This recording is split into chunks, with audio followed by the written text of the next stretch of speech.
आप सभी दर्शकों को बहुत बहुत नमस्कार। मेरा नाम है मुकेश महतो।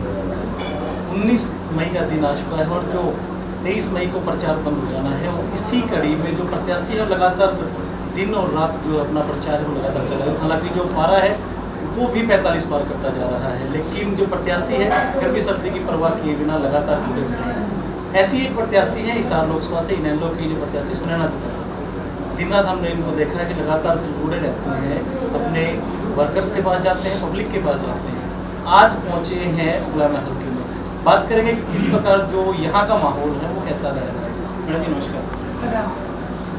कैसा लग रहा है, क्योंकि ना हमने आपको उधर जो खपड़ गाँव में जो हमने जो जुनून देखा पब्लिक में, वो इस क्योंकि तो आपका खुद का ही आपका हल्का है, कैसा लगेगा?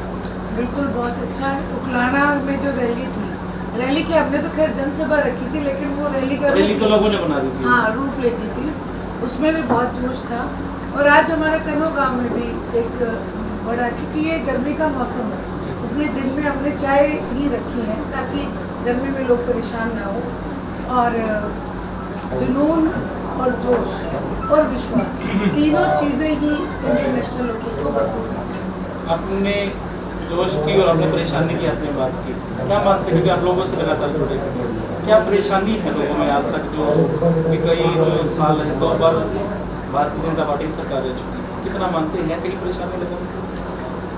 देखिए 2 बार पहले कांग्रेस की गवर्नमेंट रह चुकी है, 2 बार ही भारतीय जनता पार्टी, लेकिन वहाँ लोगों को निराशा ही आती है। आज लोग जिस भी गांव में मैं जाती हूँ, खास करके महिलाएं जो बुजुर्ग हैं, वो कहती है कि बेटी राज तो चौटाला का व्याह है। तो अब उन्होंने मन बढ़ाया कि मैं एक गाँव में बैठी थी पीछे, तो कह रही थी एक बिटमड़ा की थी, तो वो कहने लगी कि जी बिटमड़ा में भी हमारे इस बार तो चश्मे का जो है हर जगह जो ग्राउंड की ज़मीनी जो हकीकत है वो यही है कि आज अभय सिंह जी चौटाला ने जो किसान का मेरे वर्ग के लिए किया है उसको लेके सब इस बात से चाहते हैं कि चौटाला सरकार दोबारा आए ताकि हर एक घर को खुशहाली मिले। आपकी सभा में आपने भी जिक्र किया और मैंने खुद ने भी देखा कि महिलाओं की तादाद काफ़ी होती है, तो महिलाओं के लिए आप क्या एक विज़न जो है क्या लेके चल रहे हैं?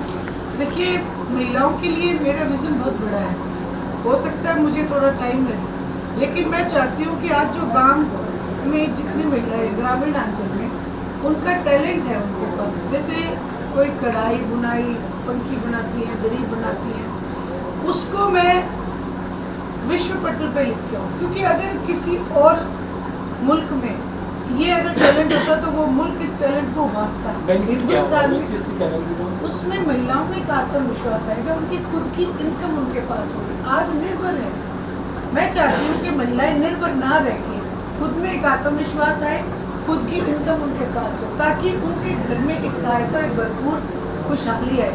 वहीं चौटाला साहब ने ये कहा है कि हर महिला को, क्योंकि आज महंगाई इतनी बढ़ चुकी है इस बीजेपी के शासन में, 10 गुना ज़्यादा महंगाई है। उस महंगाई से लड़ने के लिए हर महिला को हर घर में एक गैस का सिलेंडर बनवा के और साथ में 1100 रुपये महिला पेंशन शुरू करने का। आपने कहा कि हम विश्व पटल पे लेके जाएंगे, स्वयं सहायता समूह भी सरकार की तरफ से चलाए जाते हैं, उज्ज्वला योजना भी चलाई गई जो इसी में सिलेंडर की ही एक योजना, तो वो भी तो लगभग सेम ही होगी। जो सिलेंडर की योजना आई उसको तो आप हर गृहिणी से पूछो, आज घरों में सिलेंडर शोपीस के तौर पे रखे जाते हैं, क्योंकि 1150 रुपये सिलेंडर की कीमत है बढ़ाने की।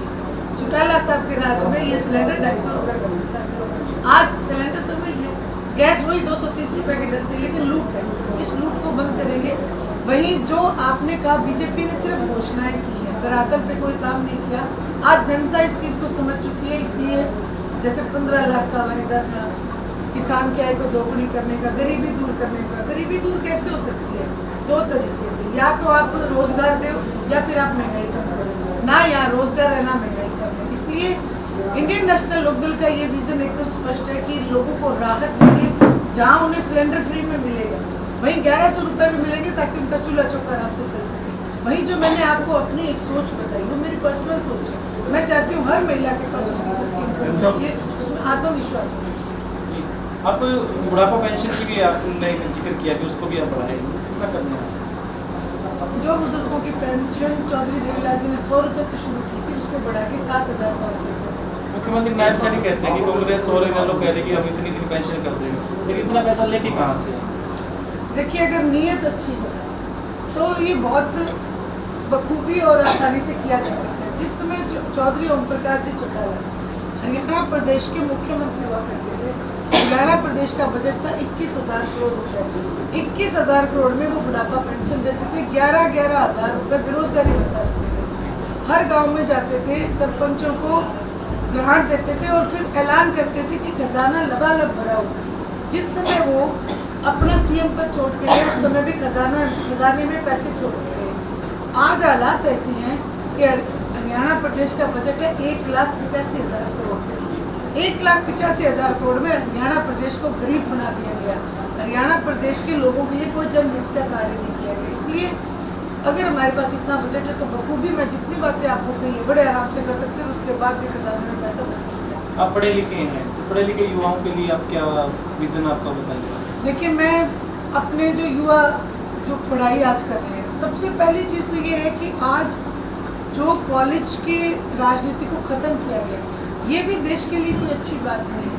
क्योंकि आज जो नेता हमारे बीच में हैं, वो ऐसे नेता हैं जो अपने इर्द गिर्द ही राजनीति को रखते हैं, नए नेताओं को पनपने नहीं देते। नए नेता कब पनपेंगे? जब आप छात्र राजनीति शुरू करोगे। आज मैं खुद इसका एग्जाम्पल हूँ, मैं भी अपने कॉलेज की प्रेसिडेंट रही हूँ 94-95 में।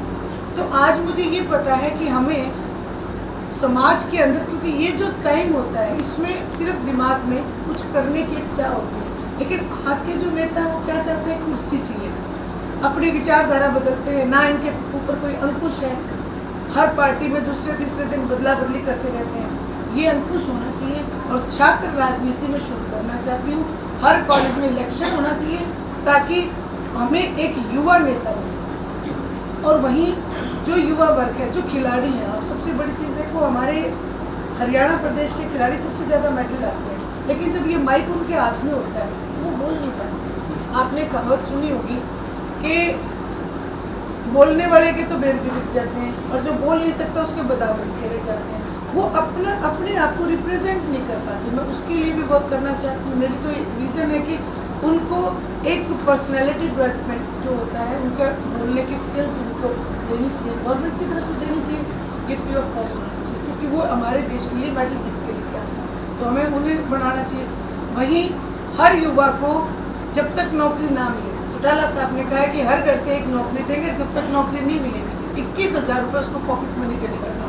खिलाड़ियों का आपने जिक्र किया, आपसे मिलते भी होंगे कई खिलाड़ी, धरने में भी बैठे हुए, काफ़ी परेशानियाँ थी, क्या मानते हैं इस सरकार में परेशानी चल रही खिलाड़ियों को? देखिए, आज सबसे बड़ी शर्म की बात यह है कि जो बेटियों जो आंदोलन पे बैठी थी, उनका कहना क्या था कि हमें अपनी आबरू की लेके चिंता है। ये देश के लिए बहुत शर्मनाक बात है।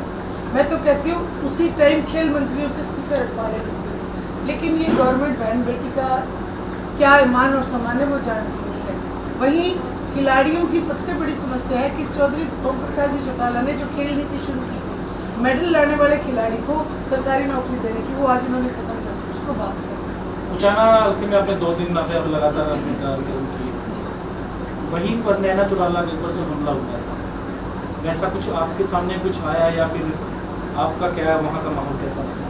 देखिए, परमात्मा की कृपा से और आदरणीय चौधरी देवीलाल जी के आशीर्वाद से ऐसा कुछ भी इंडियन नेशनल लोकल पार्टी के साथ या मेरे साथ नहीं हुआ, क्योंकि जिस पार्टी के पास विजन हो, इंडियन नेशनल लोकल पार्टी के पास विजन है, इंडियन नेशनल लोकल पार्टी के पास नियत और नीति दोनों चीज़ें हैं।